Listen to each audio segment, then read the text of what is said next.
Liars, cheats, racists, extortionists. These are all names which we give police officers.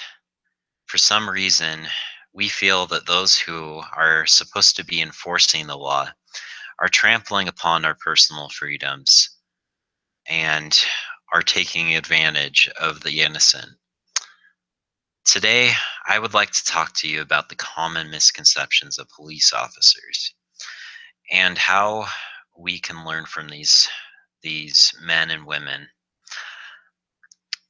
My personal view of police officers has to do a lot with my experience and with my research, which I hope to convey with you today.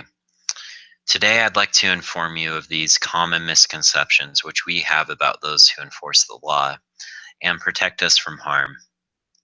Today, I will give you three main points.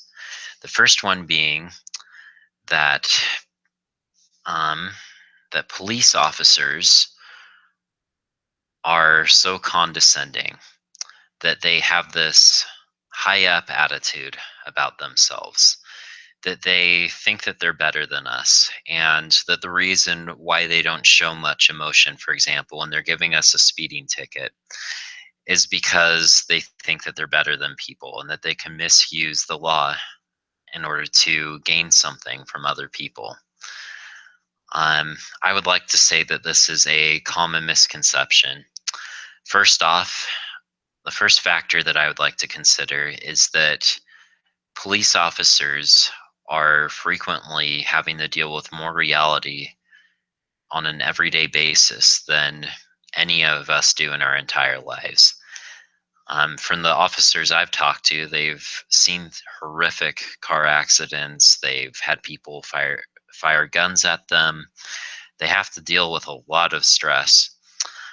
So, for example, I have a father-in-law. His name is Jeff Edwards, and he frequently has to give people speeding tickets. He tells me that it's not something that he enjoys, but it's something that he has to do. As a part of this, what he tries to do is to at least smile, look at the person, and speak to them like they're a human being and that they have a common ground. Um, One thing that he tries to avoid is lengthy conversations because this can lead to heavily contentious situations. Um, I can see how his happy attitude could be misconveyed as something as thinking that he's better than other people or being condescending, but I see it as him being open and willing to help other people. My second topic is one which I've briefly mentioned, and that it's their their personal psychological factors which they have to deal on an everyday basis. Um, in short, I'll call it the psychology of police officers. Um, as I mentioned, police officers frequently have to encounter situations which are high tense. I'll start off with a personal story from the man which I've briefly mentioned, which is Jeff Edwards. Jeff is a wonderful man in my opinion.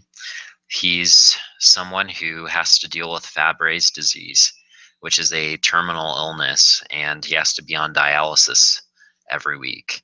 On top of that stress, he's a father of three children, and he he's a good man.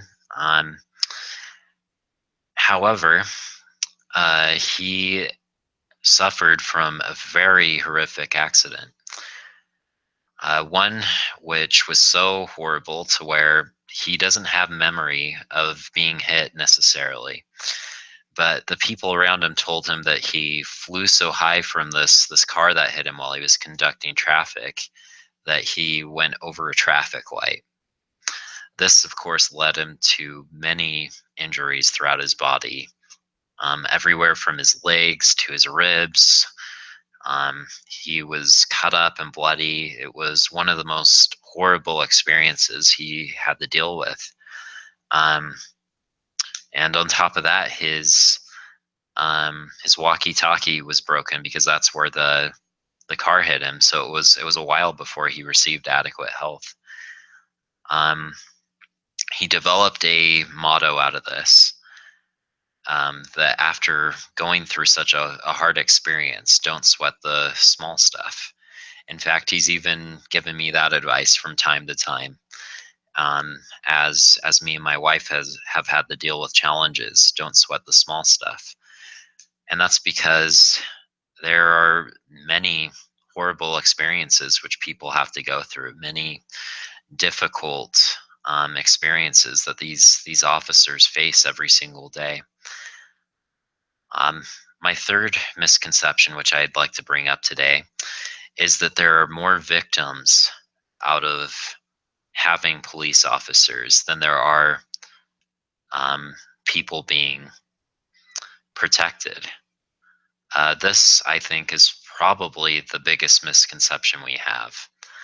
According to the data which I have researched in RefWorks, um, people are safer than they've ever been.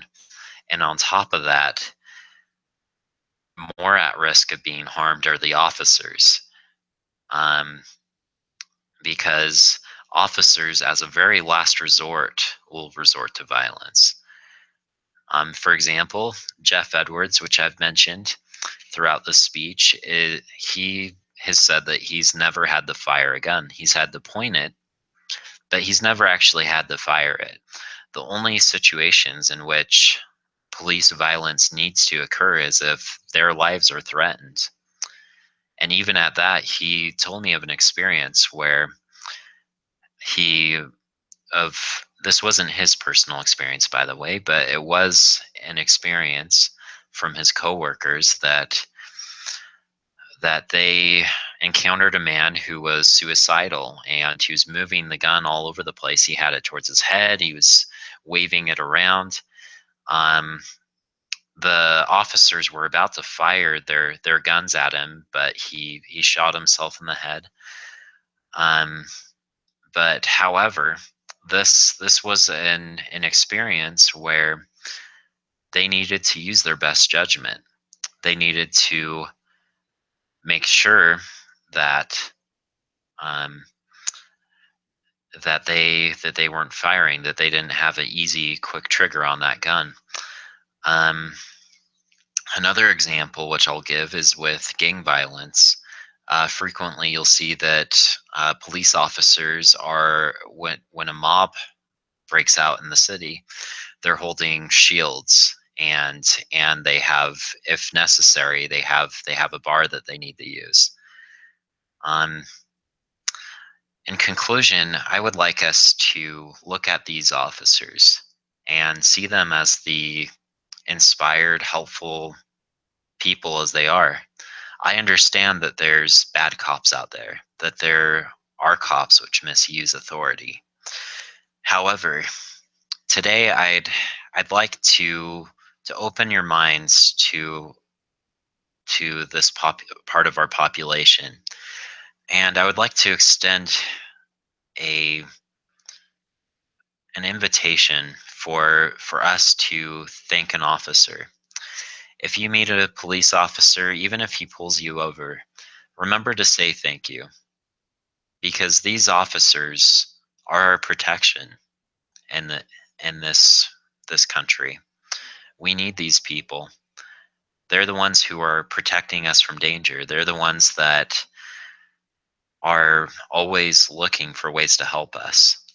So thank a police officer today. Thank you.